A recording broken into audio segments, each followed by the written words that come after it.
Iran দিল মহা সুসংবাদ। আমেরিকা বাংকার ব্লাস্টার বোমা নিক্ষেপ করেছে B-2 বোম্বার যুদ্ধ বিমান দিয়ে।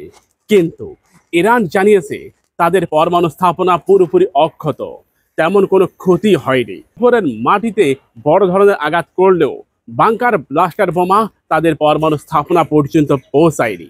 ইরানের এই সুসংবাদে ডোনাল্ড ট্রাম্পের মাথার মধ্যে একটা ঝাড়ুর বাড়ি পড়েছে। কেন পড়েছে? কারণ ডোনাল্ড ট্রাম্প খুব প্রাউড ফিল করে বলেছিল যে তারা ইরানের সন্ত্রাসী কর্মকাণ্ড বন্ধ করে দিয়েছে। তাহলে তুমি যে বাংকার ব্লাস্টার ব্যবহার করতেছ এটা তো ডাকাতি, ওটা সন্ত্রাসী হলে তুমি তো করেছো ডাকাতি। সন্ত্রাসী কর্মকাণ্ড ডাকাতি সেম একই। তোমারটা যদি ডাকাতি হয় ওটা সন্ত্রাসী। ঠিকই বলেছো। তোমার আত্মরক্ষার অধিকার আছে, আমার আত্মরক্ষার অধিকার নাই। তুমি বেঁচে থাকবা আর আমি মরে যাব। তুমি ইহুদি, তুমি কাফের, তুমি বেঈমান, তুমি বেদিন। তোমার বেঁচে থাকার অধিকার না থাকতে পারে, আমার আছে। আমি মুমিন, আমি ইমানদার, আমি মুসলিম। ইরানের কথাই বলতেছি। আয়াতুল্লাহ আলী খামেনি তিনি মুসলিম। ইরানের মধ্যে বিপুল পরিমাণ মুসলিম বসবাস করে। ইরানের মাধ্যমেই আমেরিকার পতন হবে, ইরানের মাধ্যমেই ইসরায়েলিদের পতন হবে ইনশাআল্লাহ। আল্লাহ সুবহানাহু ওয়া তাআলা পবিত্র কোরআনুল কারিমে একটি আয়াতে বললেন, অমাকারু অমাকারুল্লাহ ওয়াল্লাহু খায়রুল মাকিরিন। ষড়যন্ত্রকারীরা ষড়যন্ত্র করে, তাদের ষড়যন্ত্র সম্পর্কে আল্লাহ সুবহানাহু ওয়া তাআলা আগে থেকেই অবগত। আল্লাহ সুবহানাহু ওয়া তাআলা তাদের ষড়যন্ত্রর দেওয়াল ভেঙে দিবেন। মনে রাখবেন, মুমিনদেরকে আল্লাহ সেভ করে। আল্লাহ সুবহানাহু ওয়া তাআলা মুমিনের অস্ত্রকে ধ্বংস করে দেয় না, বরং এটাকে আরো মজবুত করে। আপনারা মাজ ও মুয়াজের নাম শুনেছেন? দুজন সাহাবী খেজুরের ডাল দিয়ে তার যুদ্ধ করতে গেছে, অতঃপর আবু জাহেলকে পিটিয়ে নাস্তানাবুদ করে দিয়েছে। আবু জাহেলকে কে করেছে? মাজ এবং মুয়াজ। আব্দুল্লাহ ইবনে মাকসুদ তিনি বলেন, মাজ ও মুয়াজকে এমন ভাবে ক্ষিপ্ত ভাবে তিনি দেখেছেন মনে হচ্ছে দুটা সিংহ শাবকের বাচ্চা।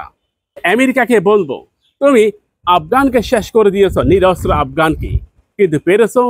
পারোনি, কখনোই পারবে না। খেজুরের ডাল দিয়ে যখন মুয়াজ তৎকালীন রাষ্ট্রপ্রধান আবু জাহেলকে পিটিয়ে দুনিয়া থেকে বিদায় করে দিতে পেরেছে, ঠিক তেমনি এখনো মুমিন ইমানদার মুসলিমরা রয়েছে, তারাও ঠিক একইভাবে তোমাকে তক্তা বানিয়ে দিবে। আল্লাহ ছাড় দেয় তবে ছেড়ে দেয় না। ইন্না বাদশা রব্বিকা লাশাদীদ। আল্লাহ সুবহানাহু ওয়া তাআলা ছাড় দেয় তবে ছেড়ে দেয় না।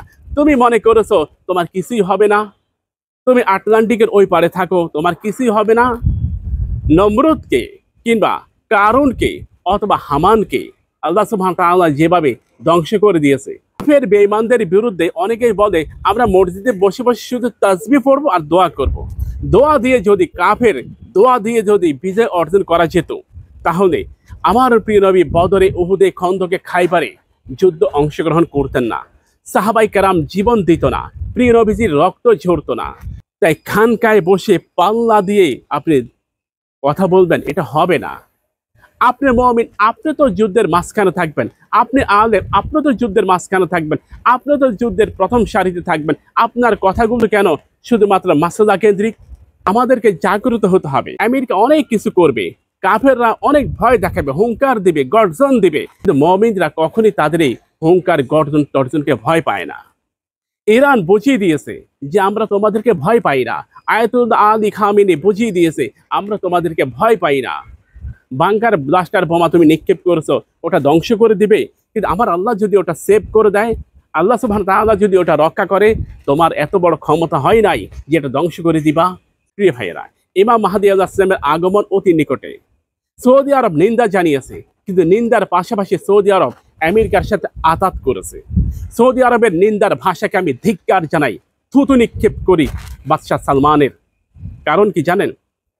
নিন্দা জানিয়েছে পরমাণু হামলাকে কেন্দ্র করে, কিন্তু নিন্দার ভাষার একটি ভিন্নতা রয়েছে। সে বলে যে উভয় পক্ষকে শান্ত থাকার আহ্বান জানাচ্ছি। আরে বেটা, ইহুদিদের টাকা খেতে খেতে তুমি মসনদে বসে কিসের বার্তা দাও? উচিত ছিল তুমি লিডার, তোমার এখানে এগিয়ে আসা দরকার ছিল। এটাই তো ইসলামিক শাসকরা এটাই করতেন। যখন কোথাও আক্রান্ত হতো তখন শাসকরা আগে ছুটে যেত, আর তুমি নিন্দা জানাও। তোমার এই নিন্দার মধ্যে আমরা থুতু নিক্ষেপ করি। আমাদের চ্যানেলটিকে সাবস্ক্রাইব করুন, পাশে থাকা বেল বাটনে ক্লিক করে আমাদের সাথে যুক্ত হন।